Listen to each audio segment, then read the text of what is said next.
gone to a vote yet. But for like Austin Street, for me, the turning point on Austin Street was the number of affordable units. And I know that people are very angry about that, but I own that. As far as I'm concerned, was it a great project? No, but it got to be a better project for me to vote for it because we got that extra affordability in it. Again, I think, I understand what you're saying about these other groups of advocates. I respect them. I think, again, if we could get everybody together, because I think we all share the same common goal. We all want affordable housing. It's how we get there. And Ruthanne was mentioning that we should have done this 5 years ago. In part, I mean, the comprehensive plan had laid out that plan, had suggested that we all come together as a community. It's a matter of how we did that outreach. I don't think we did that out. We didn't listen. What we did instead was have community forums, and we spoke. We had community listen to us and what our plans were, and that was the vital mistake. And as mayor, I won't do that. As mayor, I'm going to continue to be an advocate for the people of Newton. Thank you, Lynn. Just to follow up, I agree with much of what Councilor Sangiolo said in terms of being that proactive advocate. I do agree with that. I do feel that one of the approaches that I take when I look at these projects is I do try to put myself in a position if I was in a butter, and how would this impact me, or how would this impact my family? And I think as you're doing that, you're also trying to look at what the options are on the other side of that. I think we try to look at these projects when they come in, and if I understand where folks are saying that we're not listening, I think in many cases, if you take Austin Street, and if you take the OR project that we were just previously deliberating, we are listening to what folks are saying. We may not agree, but I think in many cases, groups like this, abutters, I can name numerous examples of sitting on land use where we've listened and tried to work conditions in that will work. You're trying to weigh all sides of the issue. And I think that myself, I've always tried to figure out where do I come down in terms of how this would impact the immediate butters, how this would impact the city as a whole, and how would this impact if I lived there. I want to understand how it would impact my family. So I take that very seriously. I take that as a member of the committee. I take that as the president of the council when I'm trying to figure out which councilors are going to sit on which committees, and I will do that as mayor as we continue to talk about moving forward. Do I have time for another follow-up? Yeah, about a minute left. Oh, okay, thank you. I'd just like to say, you know, the difference between the 91,000 in 1970 and the 88,000 now is really different because families were bigger. We have more people living alone, and that's part of the push for development. I know that the plan has been to develop along the Green Line, but the reiteration again is that neighbors in places where the city has planned to expand, the villages that are being targeted as high-density places to promote building near the T, is still being met with resistance. And I understand your vision for communicating, but it seems that there's a big gap between what people have in Newton, coming to Newton because it's a suburb rather than a city. And I don't think that's quite been communicated to residents that there are potentially big changes in store. And as mayor, how do you communicate to residents what your vision is? So in essence, you have to come up with the vision that Well, I think we each have 5 seconds. Yes. I've got the time. So, in addition to family sizes changing, just keep remembering transportation and traffic has gotten worse. The income inequality has gotten worse. The need for affordable housing. So there's a lot of things. We've got so many goals that we have to work for together. There's a lot going on here, and the whole shopping, Amazon.com has also come along. So there's a lot of forces at work that we have to think through. So I just want to express that, you know, the whole transportation piece and the planning along the Green Line, and to some extent, the planning along Washington Street corridor and the commuter rail. I think it's overplayed about transit-oriented development because we don't have a transit system that can provide the transportation that everyone says is available. People, the downsizing seniors want to be near village centers. I get that. They want a walkable Newton. I get that. But the transit system as currently that we currently provide doesn't do that for them. It doesn't get them to the places that they need to go. The commuter rail only services commuters 9 to 5. The T is so inefficient. So we have to work with the state if that is still our goal to develop along the transit areas. I would do outreach by putting into our census more population. So if that was 5 seconds, I don't know what I had left. But just very quickly, as mayor, do my best to work with groups like this to educate together about regional trends, local trends, national trends in terms of smart growth development. Have people at the table to understand that, and I agree with Councilor Sangiolo. You need a mayor who is going to go to the state and talk to the state about transit options, transit improvements. If we're doing our part here, someone needs to be banging on the door as mayor, and that would be me. Thanks. How would you ensure that Newton's traffic and metered parking systems, the lifeblood of our businesses, do not become overly congested? What land use and transportation policies would you pursue to promote these goals? So we need a transportation strategy based on 4 goals. Serve all users on our public streets, young, old, regardless of ability or whether they're driving, walking, or biking. The fancy word for that is complete streets. 2, eliminate fatalities and vastly reduce injuries. Vision Zero is what that's called. 3, give people multiple ways to reach their destinations. That means fixing our roads and sidewalks, advocating, as President Lennon said, for better MBTA service, but also exploring alternatives to the T's. Shuttles, bike share, car share. And 4th, reduce congestion and emissions by encouraging and enabling more walking, biking, transit, and ride sharing. That helps make traffic flow better. What does this translate into? Changing the geometry of intersections. That organizes traffic more efficiently, makes crashes less frequent, creates safe places for pedestrians and cyclists, and shortens crossing times. We also have to upgrade our traffic signals. This means avoiding unnecessary queuing. You have safer crossing for pedestrians and cyclists, and it improves traffic flow. Got 30 more seconds, right? Managing parking properly by having the right number of spaces priced appropriately and in the right places to reduce the number of cars circling for spaces and adding convenience for shoppers. And 4th, creating more transportation options. If we can reduce short single occupant car trips within Newton by just 5 or 10%, you see most of the traffic evaporate. And that key gap is that last mile between transit stop and a traveler's destination, and there's a lot of exciting opportunities to close that last gap. Thanks. And we'll go to Scott next. I understand that if as president, I'll stick to the time. No. I want that to be easy for you. So we want to let you know in a way that you know. Tariq, are you giving 15 seconds or 30? Okay.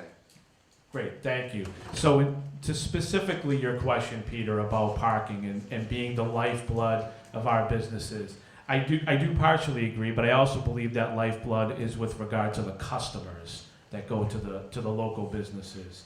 Our transportation plan, I think that what we've looked at, and I do agree with, we need to do our best to try to get people out of their cars as we move through this city.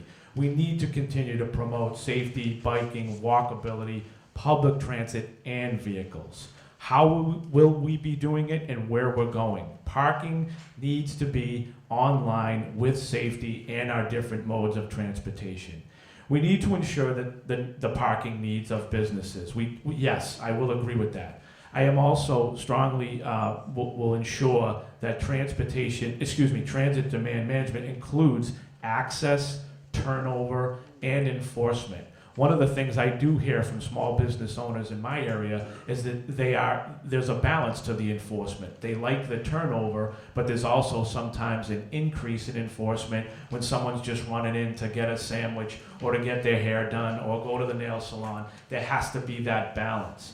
Do we need to look at our parking criteria? Yes. For years now, we've been talking about parking credits and how these work and who's coming in to get credits and how they work.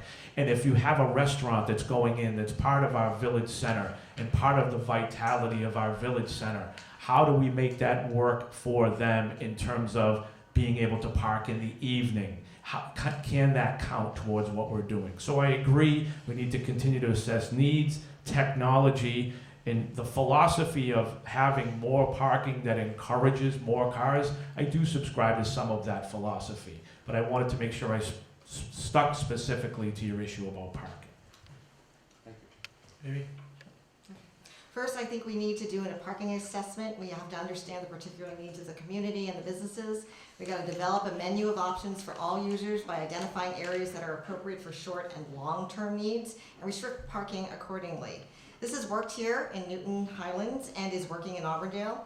We should have different pricing levels for parking, higher costs for the higher demand areas and lower prices for lower demand. We should partner with our businesses and houses of worship who have available parking and to see if there are times they can make their parking available to the public. To manage congestion, I would employ drop-off and pickup zones similar to what we have at many of our schools to ease that unloading and loading and encourage other transit options by requiring transportation management plans, particularly from our larger employers in the city. I think we also have to have a transportation demand management strategy for our city employees, particularly our schools. I think it's unfortunate that we plan for so much parking at our schools, and that really adds to the congestion in the city. I believe in rideshare opportunities and also believe the city should have a shuttle service, kind of like the jitney service, but hopefully better managed, and provide internal transportation using the funds that were required in the old days from special permit applicants in the past. That money's still available, and I still want to go after it. Okay, lots of good ideas, lots of good goals. I'm really concerned about the implementation and the planning. When you look at how Newton itself has created a lot more car spaces or bike lanes, Ubers around more and more, it seems like there are more alternative modes, but I wonder, is it your experience or your sense that say even since the Austin Street project was introduced about 3 years ago, have we had a reduction in people using vehicles? Has the transit picked up? And where do you see things going in the next 5 years? Do you think in the next 5 years we'll be driving a lot less? I don't have the data to give you the specific answer. What I do know is that what we've done in the last 10 years isn't sufficient. That looking ahead, traffic is still getting worse. It's still hard to find a parking place at prime times, not everything, but try Saturday noontime in Newtonville. That's a hard time to find a parking place. So what we've done in the past isn't sufficient. So we're gonna have to do more. There are the new technologies and the new way of business offer some hope between, driverless cars. That's probably not in the next 10 years, but looking out, that's going to be some hope, particularly with parking. But I don't know how quickly it's going to get here, and we've got to get from 2017 to 2027. I would also add, while I would be an advocate at at the State House with the MBTA for more service in Newton. I don't want to pretend that that's going to be really successful. Do I see Newton getting much better service on the commuter rail? I'm sorry, I'm a little pessimistic about it. I promise I'll pound the table, but don't kid yourself. I don't see that happening in the next decade with everything else that the MBTA has. So yes, private-public partnership on shuttles, that's something we can do. Ride-hailing services, there are great, really clever things that you can do with Uber that we partially pay for it, the customer pays for it. That helps you with parking. And yes, you do have to make biking and walking safe for those who are willing to do it, to help get cars off. And then you don't need parking as much. Even in the depths of winter? Again, we're both hilly and we've got some terrible weather. So it's not year round. It's not for everybody. So I agree that we do have to employ as many opportunities and offer as many opportunities for people to get out of their cars, but realistically, we're a car-centric society. I mean, that's just the plain and simple fact. But as long as we offer safe bike lanes, safe bike routes, and as long as we offer alternatives like the ride sharing, the Ubers, the Zip cars, I think as long as we have those opportunities available, it could encourage people to not bring cars to the community. But again, we are a car-centric society, and I don't see us getting away from that totally. I would like to. I want more fuel-efficient, certainly fuel-efficient and electric vehicles on the roads. But we, again, offer as many opportunities to get people out of their cars, walking, biking, using the commuter transportation, public transportation.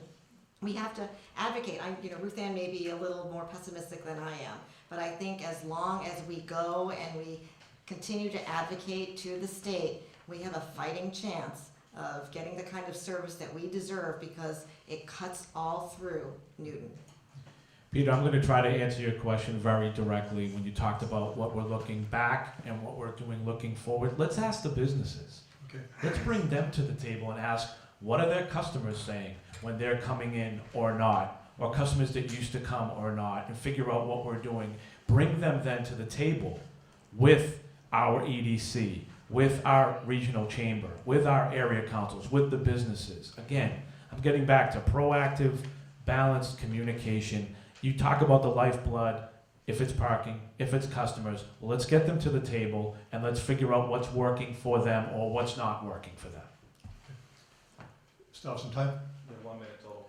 Okay, quick question. Ruthanne, responding to Lynn, you said you'd like to see 1 car per household in new developments, I think, or something like that.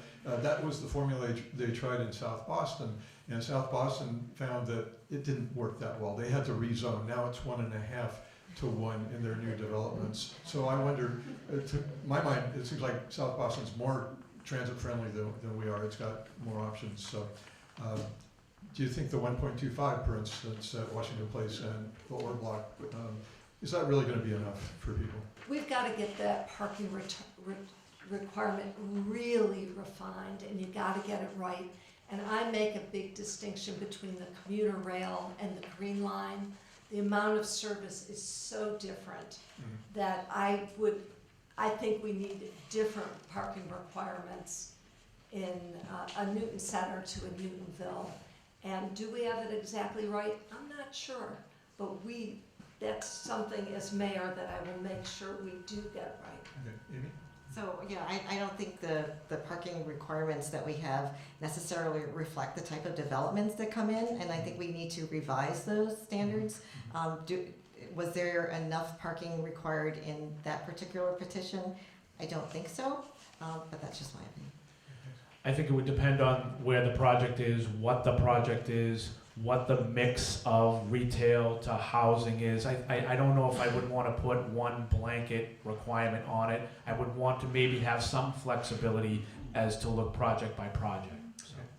And just a side point on ride sharing, that's a misnomer. If you drive for profit, you're not ride sharing according to Massachusetts law. And Uber had and Lyft had 8,000 of their drivers disqualified for criminal records and things like that lately. So you know, once they get adequately regulated, they might not be quite the panacea that people think they are right now. But that's my taxi driver's point of view.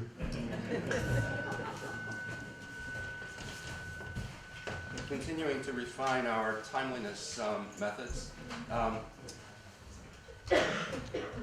Kathleen, it'll be your turn to ask the question. We'll get 2 minutes each to answer the question.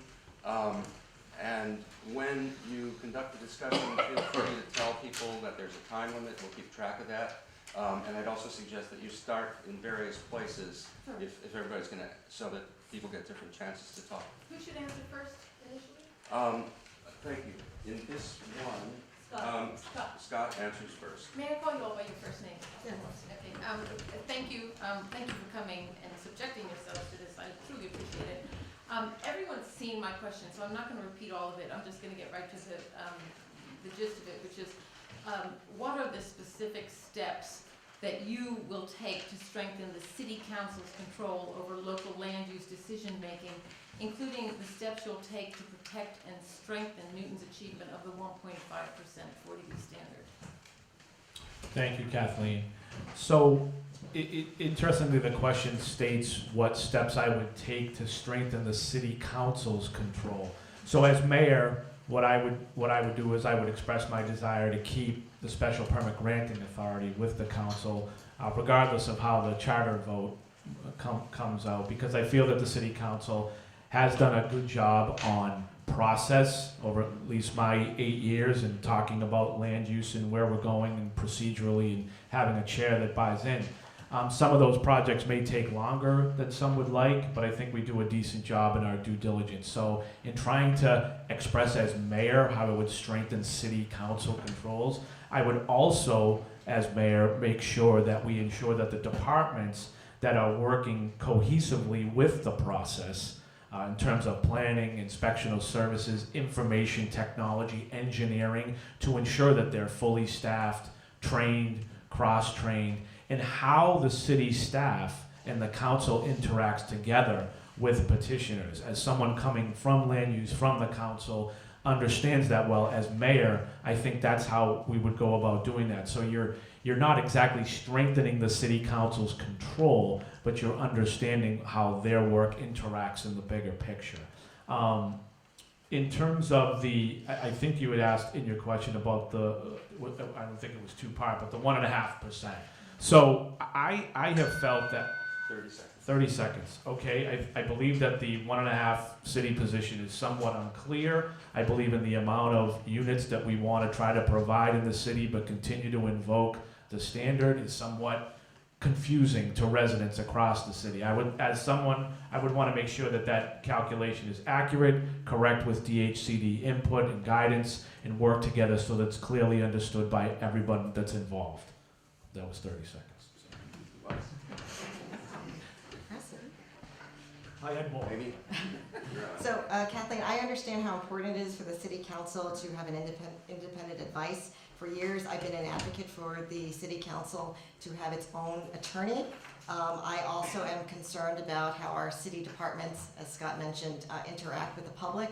I would like to see our city departments actually not advocate for petitioners, but advocate for the community, because I think that is critical. In terms of the strengthening of the 1.5, sorry, I only have so much time.